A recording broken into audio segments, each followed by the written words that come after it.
Guys, meron tayo ditong pork na may mga soft, yung part may soft bone. Ito yung gagamitin ko ngayon dito sa aking lulutuin for today's dish. Okay, for today's video. Okay, mga ka-auntie, mga ka-uncle, mga kabalay, meron ako ditong pork na merong soft bones. Gagamitin natin to for today's video. Ito sa ating for today's dish. Ayan.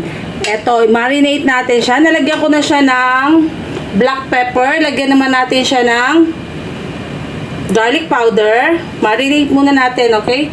Mag-add ako ng konting black pepper. Black pepper. O, sige. Dagdagan natin konti. Okay. Lagyan natin ng soy sauce. Lagyan natin ng light soy sauce. Yan. 2 tablespoon ng light soy sauce. Siguro yung ating pork is about 200 grams. Ayan.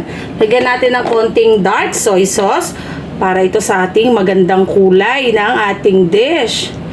Okay, not too much. Mga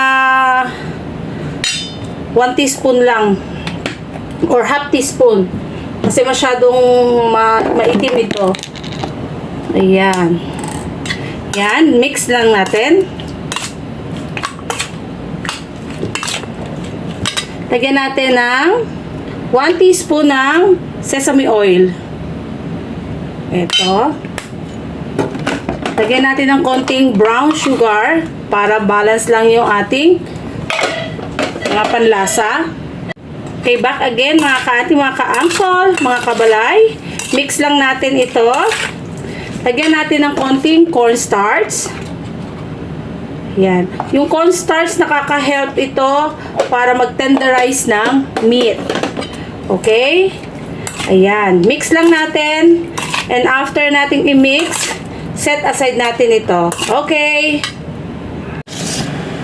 Meron tayo ditong half nung mini wax gourd. Yung half nito ginamit ko sa ibang dish. Ito yung kalahati, hatiin natin. Ito yung ating ingredients for today's dish. Yung ating pork with wax gourd. Okay. Or para siyang kundol. Kundol siyang maliit. Mini kundol. Ayan. Hiwain natin to, then balatan natin, cut into cubes na katamtama lang ang laki. At ito ang isasahog natin sa ating pork for today's video, for today's dish. Okay. Ayan, ready lang ni Aling Amay ang ating mga ingredients. Mga ka-auntie, mga ka-uncle, mga kabalay, ito ang ating dish for today. I-ready lang ni Aling Amay. Babalatan ko ito. And then, cut into cubes. Mahirap siyang balatan. Matigas. Matigas siya. Yung balat niya. Okay.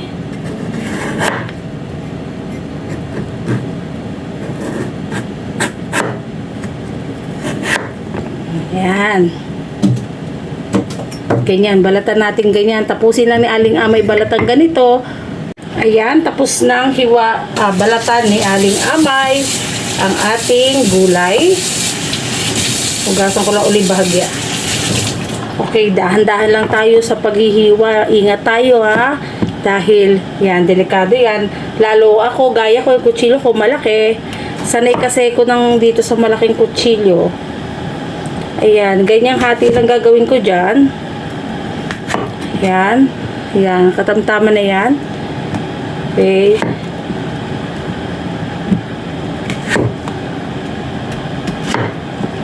Cubes lang natin ganyan. Kasi magre-reduce pa yan mamaya ng water. Meron kasi siyang sariling water sa kanyang gulay. Kaya hatiin lang natin ng ganyan. Ayan.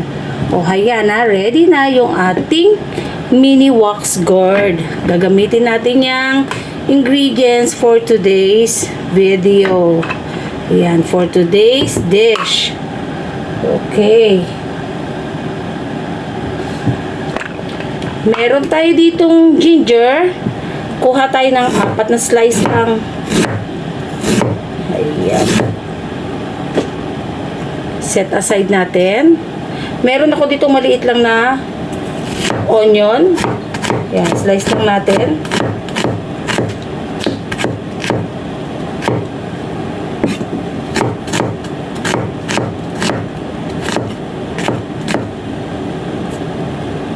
Ayan. At meron tayo dito garlic. Ayan. Flex ko lang uli sa inyo yung ating chopper para mapadali yung ating trabaho. Ayan.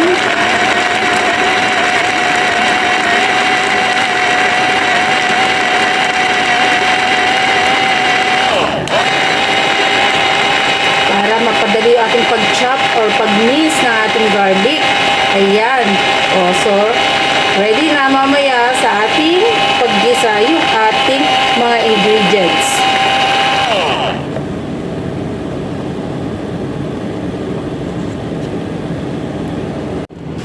Okay, mga ka-auntie, mga ka-uncle, mga kabalay, meron tayo ditong dried shiitake mushroom. Mag-soak lang tayo ng ilang peraso. Para may ibang texture naman dun sa ating dish. Meron tayo nung magiging soft kasi ito. Ito magiging soft. So, may ibang texture tayo sa ating dish. Okay? Soak lang natin to. Medyo ahead of time natin itong isok kasi medyo matagal siyang lumambot. So, ayan. Ayan yung mga ingredients natin. Okay, this time magpapa-init na tayo ng ating wok. Umpisa na natin ang ating pagigisa. Ito nga pala yung ating mushroom kanina. Hiniwa ko na ng ganito kaliliit. Ayan.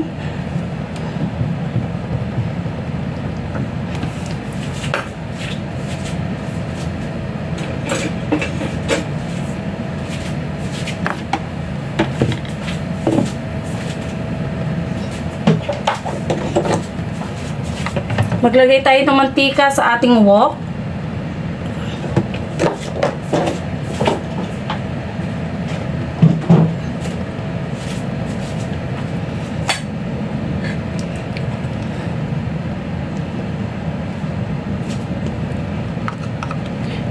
Mainit na yung ating mantika, ilagay na natin yung ating garlic.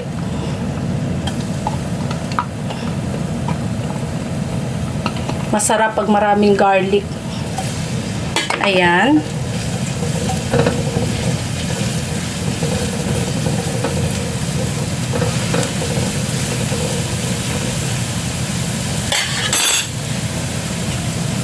Pag naamoy nyo na yung aroma ng ating garlic, pagsabay na natin yung ginger at yung ating onion.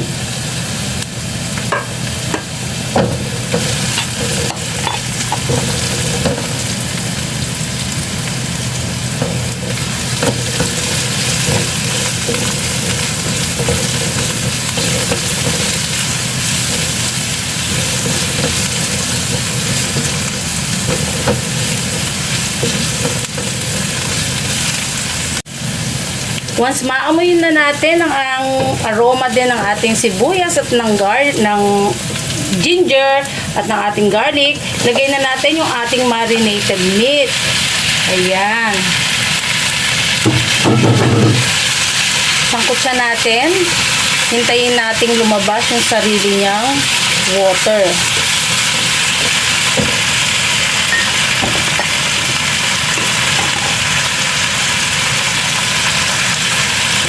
Maglagay tayo ng 1 tablespoon ng Shaking wine o rice wine. Ayan. Pang-alis pa ng langsa at dagdag lasa sa ating dish. Most Chinese dishes ay naglalagay ng rice wine sa kanilang mga lutuin. Dahil nakakapagpadagdag ito ng aroma, nakakaalis ng langsa, and the additional lasa sa ating dish. Especially sa mga meat. Ayan. Sangkutsahin lang natin.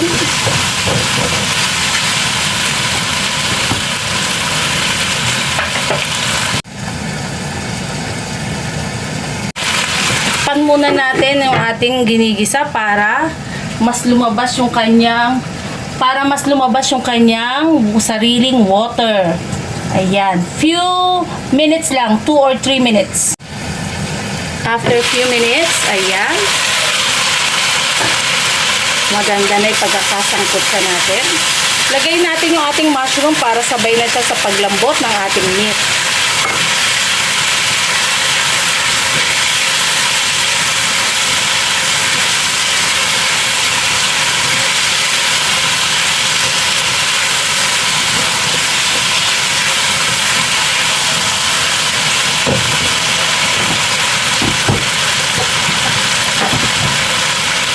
This time, hot water na yung lalagay natin para continuous na yung pag-boil niya.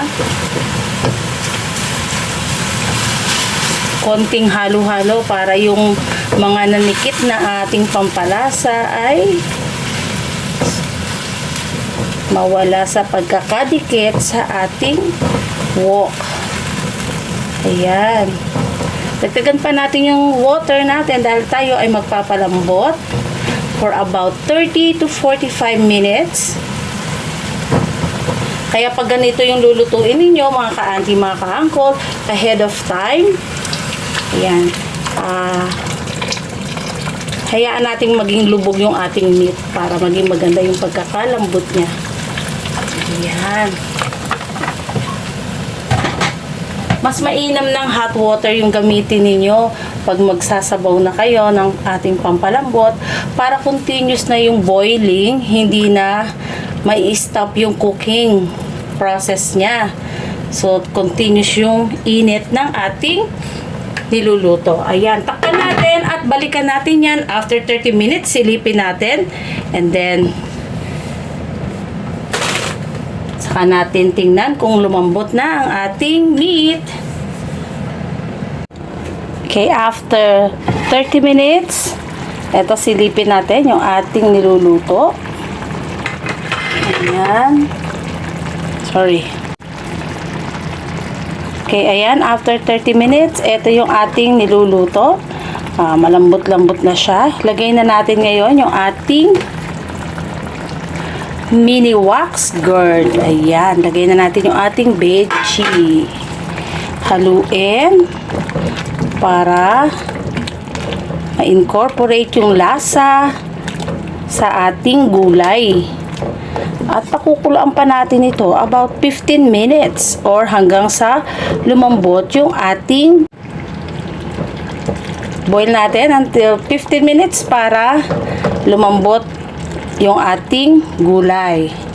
Ayan. Okay. Takpan natin. Meron tayong slurry dito, cornstarch. Lagyan din natin ng 1 tablespoon ng oyster sauce. At tapos na yung ating dish. I-ready na natin ito. Okay. Ayan. Mix lang natin.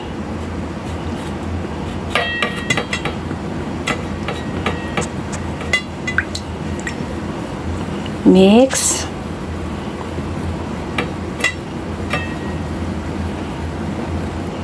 At eto na yung tapos nating i-mix yung ating slurry. Ayan.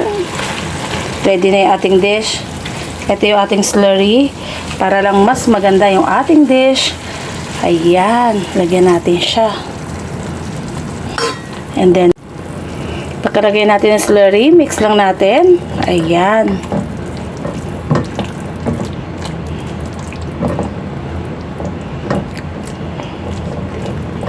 Ready na ang ating dish. Okay, naglagay lang tayo ng spring onion para meron naman tayong garnish sa ating dish. There you go. Ito na po yung ating braised pork with mini wax gourd and shiitake mushroom. Ayan. Ready na ang ating dish. Serve na natin ito.